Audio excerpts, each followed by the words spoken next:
नागपुर में रहने वाले शुक्ला जी के परिवार में उनकी पत्नी मीनू, बेटा विभोर और पूरे घर की लाडली मीनाक्षी थी। शुक्ला जी अनुशासन प्रिय और सख्त स्वभाव के व्यक्ति थे, जबकि मीनू उतनी ही शांत और सरल स्वभाव की। जब कभी बच्चों को डांटती तो बच्चे हंसते और कहते, माँ कम से कम गुस्सा तो अच्छे से किया करो, ऐसे भी कौन गुस्सा करता है। मीनू मुस्कुराकर शांत हो जाती। एक दिन शुक्ला जी के घर पर, मीनाक्षी कल तुम्हारी मौसी और मौसा जी आने वाले हैं। फिर तो बड़ा मजा आएगा। माँ संजना मौसी से मिले बहुत दिन हो गए। हाँ, तुझे बिगाड़ने में उसका भी तो हाथ है। कितने दिनों के लिए आ रही हैं मौसी? 2-3 दिन रुकेगी। तेरे मौसा सरल भाई साहब की कोई मीटिंग है यहाँ पर। दूसरे दिन संजना और सरल घर पर आ जाते हैं। सब बैठे बातें कर रहे होते हैं।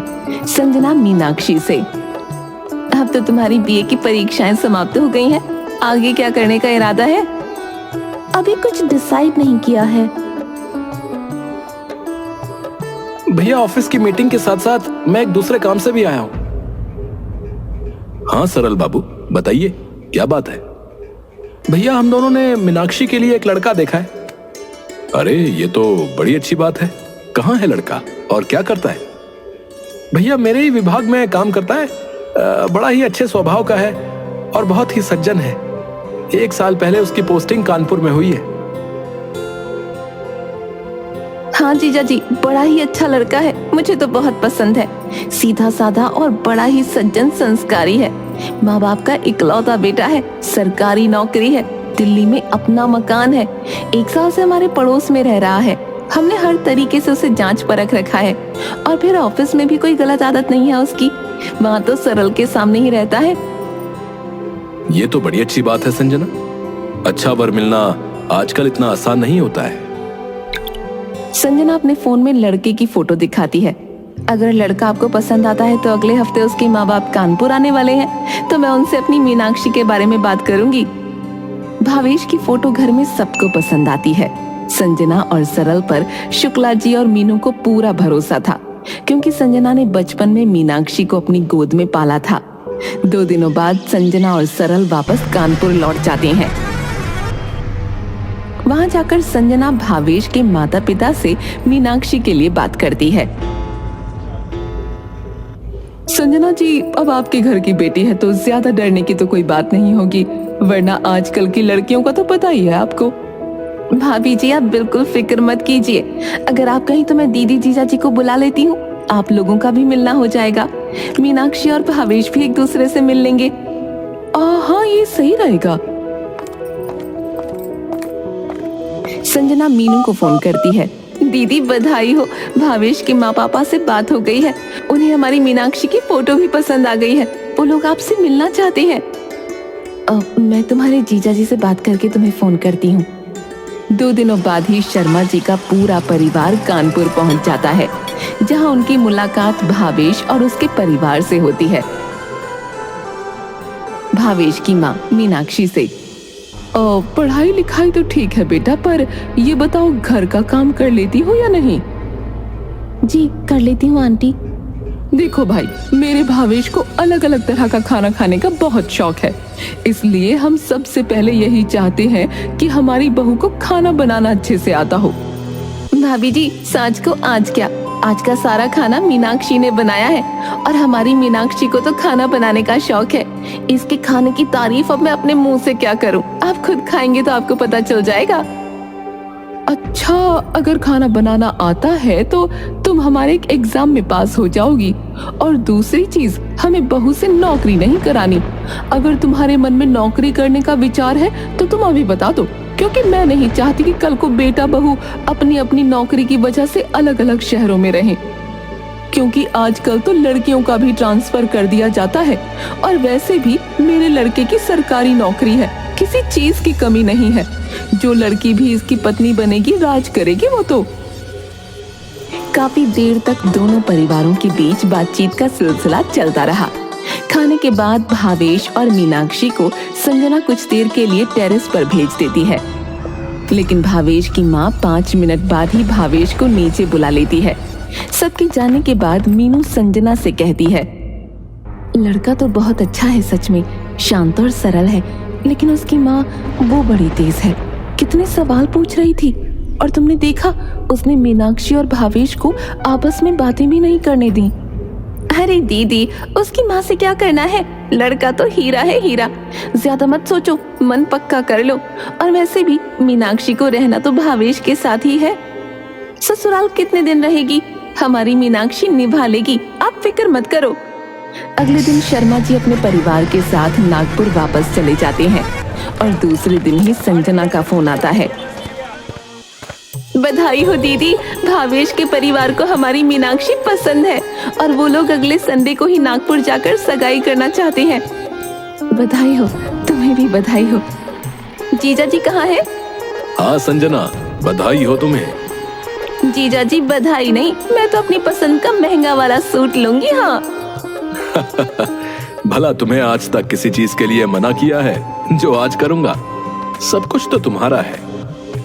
सब बहुत खुश थे, लेकिन मीनू की खुशी कुछ फीकी सी थी जो मीनाक्षी को नजर आ रही थी। वो जानती थी कि मीनू भावेश की माँ के व्यवहार को लेकर परेशान है। मीनाक्षी माँ के पास जाती है और उन्हें गले लगाते हुए कहती है, माँ आप चिंता क्यों करती हैं? जो होगा अच्छा होगा। और क्या आपको मुझ पर और अपने दिए हुए संस्कारों पर विश्वास नहीं है?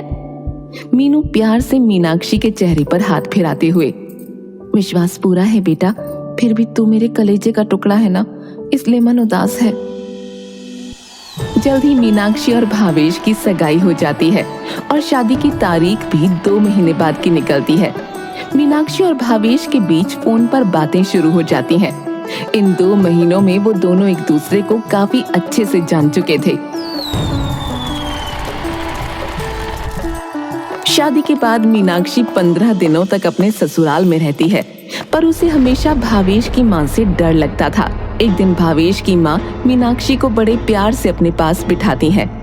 क्या बात है मीनाक्षी, तुम हमेशा मुझसे डरी डरी क्यों रहती हो? नहीं, ऐसा तो कुछ भी नहीं है मासी माँ जी। बेटा मैं जानती हूँ मेरा स्वभाव थोड़ा कड़क है, लेकिन जो कुछ भी है मैं साफ साफ कहने में विश्वास रखती हूँ। भावेश मेरा इकलौता बेटा है, मेरा सब कुछ, और आज से मेरा बेटा भी तुम्हारा है।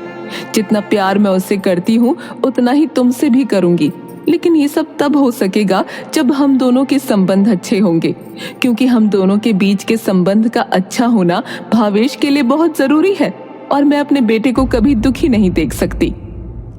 माँ जी, मैं आपको शिकायत का मौका कभी नहीं दूंगी, आप मुझ पर भरोसा कर सकती हैं। तो फिर आओ, इसी बात पर मेरे गले लग जाओ।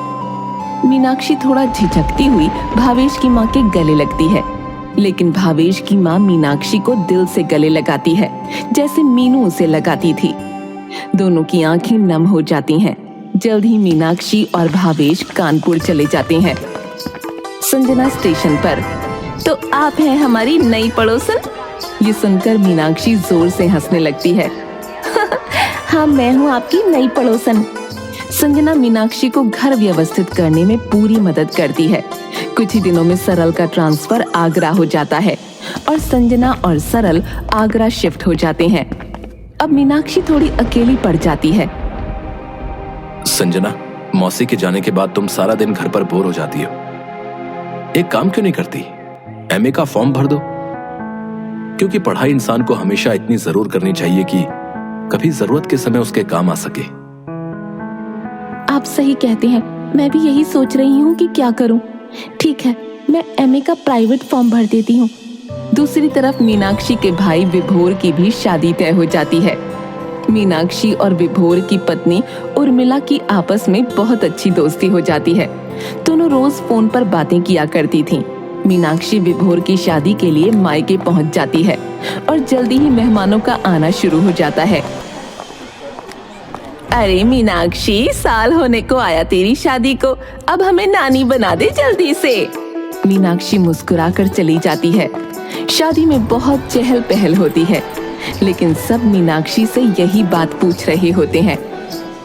जानते हो, सब एक ही बात पूछ रहे थे कि बच्चा कब कर रही हो, बच्चा कब कर रही हो।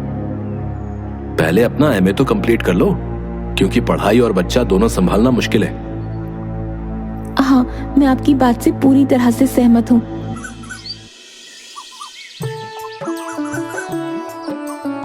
एक महीने बाद उर्मिला फोन पर, दीदी आप बुआ बनने वाली हो। भाभी आपने तो आज मेरा दिन बना दिया, मैं बहुत खुश हूँ भाभी। मीनाक्षी बुआ बनने के नाम से ही चहक रही थी और हर 1.5-2 महीने पर नागपुर का चक्कर लगाती। जल्दी ही वो एक प्यारे से भतीजे की बुआ बन जाती है। फंक्शन में सब इकट्ठा होते हैं। मीनाक्षी तू कब तक ऐसी सूनी गोद लेकर घूमेगी? एमए के फाइनल एग्जाम्स हो जाएं, फंक्शन खत्म होने के बाद। मीनाक्षी देख, तेरी भाभी को साल भर भी नहीं हुआ और उसने मुझे दादी बना दिया। अब तू भी मुझे नानी बनने का सुख दे दे।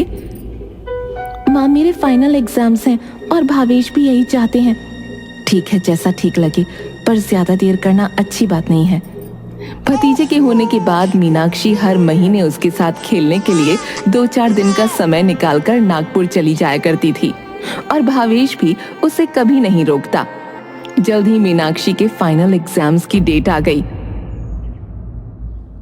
मीनाक्षी, एग्जाम की डेट आ गई है, तुम्हें पढ़ाई पर पूरा ध्यान देना होगा। हाँ, अब मैं सब छोड़कर सिर्फ एग्जाम्स की तैयारी करूंगी। जल्दी ही मीनाक्षी का रिजल्ट भी आ जाता है और वो अच्छे नंबरों से पास हो जाती है। विभोर फोन पर, मीनाक्षी तुम फिर से बुआ बनने वाली हो? सच में भैया, इस बार मुझे भतीजी चाहिए। वो तो ठीक है, पर मुझे मामा कब बना रही हो भाई? क्या भैया, अब आप भी शुरू हो गए। मैं फिर से बुआ बनने वाली हूँ। बधाई हो बुआ जी, लेकिन आपने हमारे बारे में क्या सोचा है? मैं बुआ बनूंगी और आप फूफा। अब तो तुम्हारे फाइनल एग्जाम खत्म हो गए हैं, इसलिए मैं 1 महीने के लिए नागपुर जाऊंगी। फिर हमारी फैमिली प्लानिंग का क्या होगा? हाँ, मीनाक्षी मुस्कुराने लगती है।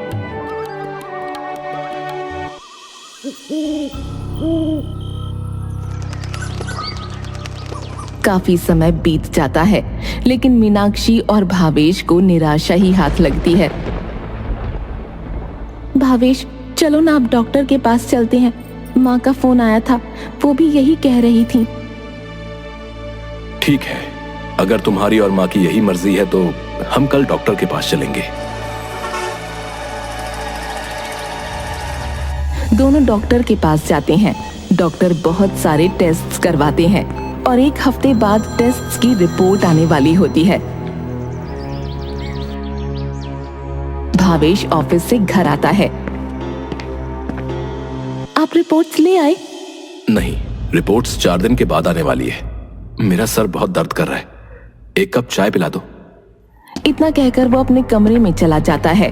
थोड़ी देर बाद मीनाक्षी चाय लेकर भावेश को देने के लिए कमरे में जाती है और तभी उसके कानों में भावेश की आवाज आती है। वो गुस्से में बात कर रहा होता है। माँ, तुम्हारा दिमाग खराब हो चुका है, तुम दूसरी शादी की बात कर रही हो। कमी उसमें नहीं, मुझ में है। अगर शादी करनी है तो उसकी दूसरी शादी कर दो। आपने मुझसे झूठ क्यों बोला? भगवान ने हमारी किस्मत में जो लिखा है वो होके रहेगा। तभी विभोर का फोन आता है। मीनाक्षी, तुम्हारी भतीजी हुई है। भैया, आज आपकी आवाज में खुशी क्यों नहीं है? ऐसा कुछ भी नहीं है, मैं तो खुश हूँ। वहाँ सब ठीक तो है ना?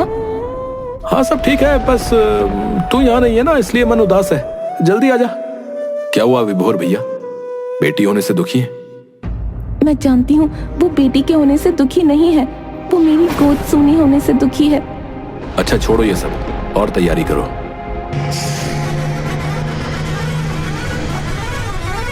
जल्दी मीनाक्षी और भावेश नागपुर पहुंच जाते हैं। इस बार मीनाक्षी के चेहरे पर हमेशा की तरह रौनक नहीं थी। वो बच्चों के साथ खेलती मुस्कुराती, पर कहीं ना कहीं एक खालीपन दिखता। मीनाक्षी, क्या बात है? तुम्हारे मन में कुछ चल रहा है? मुझे बताओ। कुछ भी तो नहीं भाभी, सब ठीक है। उर्मिला मीनाक्षी का हाथ अपने हाथों में लेती है। सच सच बताओ, क्या बात है तुम्हें? मेरी कसम। मीनाक्षी रोने लगती है। भाभी, मैं कभी माँ नहीं बन सकती।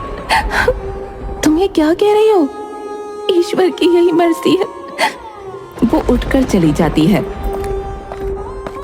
अब मीनाक्षी नागपुर आती तो लंबे समय तक रुकती। भावेश भी उसे कुछ नहीं कहता। कुछ दिनों बाद पता चलता है कि उर्मिला फिर से मां बनने वाली है। भाभी, मां का फोन आया था। क्या मैंने जो सुना वो सच है? हाँ मीनाक्षी, सच है। पर आप इतनी उदास होकर क्यों बोल रही हैं? आपकी तबीयत तो ठीक है? नहीं, बच्चा नहीं चाहती। ऐसा क्यों भाभी? तुम्हें तो पता है तुम्हारे भाई की तनख्वाह कितनी है। उसमें 2 बच्चों का ही पढ़ना मुश्किल है। हम तीसरे की जिम्मेदारी कैसे उठाएंगे? अगर बेटी हो गई तो क्या करेंगे? इतनी सी बात, अगर बेटी हो गई तो मुझे दे देना। पर आप मुस्कुराती रहा करो, ज्यादा अच्छी लगती हो। तुम सच कह रही हो? अरे भाभी, मैं तो मजाक कर रही थी। मैं तुम्हें थोड़ी देर में फोन करती हूँ। उर्मिला फोन रख देती है और मीनाक्षी अपने काम में व्यस्त हो जाती है। कुछ देर बाद ही विभोर का फोन आता है। मीनाक्षी, उर्मिला ने जो कहा वो बिल्कुल सही है। अगर तुम्हें और भावेश जी को कोई आपत्ति ना हो तो हमें भी इसमें कोई आपत्ति नहीं है। भैया, आप क्या बात कर रहे हैं? उर्मिला ने मुझे सब कुछ बता दिया है। बच्चा यहाँ पले या तुम्हारी गोद में, दोनों जगह ही सुरक्षित रहेगा। भैया, क्या आप सच कह रहे हैं? आप और भाभी बच्चा मुझे देंगे? हाँ मीनाक्षी, तुम भावेश जी से बात कर लो। मीनाक्षी फोन रखती है और भावेश को सारी बात बताती है। भावेश भी बहुत खुश हो जाता है। दोनों नागपुर जाने की तैयारी कर रहे होते हैं। तभी मीनाक्षी को भावेश की अलमारी से अपनी और भावेश की मेडिकल रिपोर्ट्स मिल जाती हैं। मीनाक्षी रिपोर्ट्स भावेश के सामने रखती है। आपने मुझसे झूठ क्यों बोला?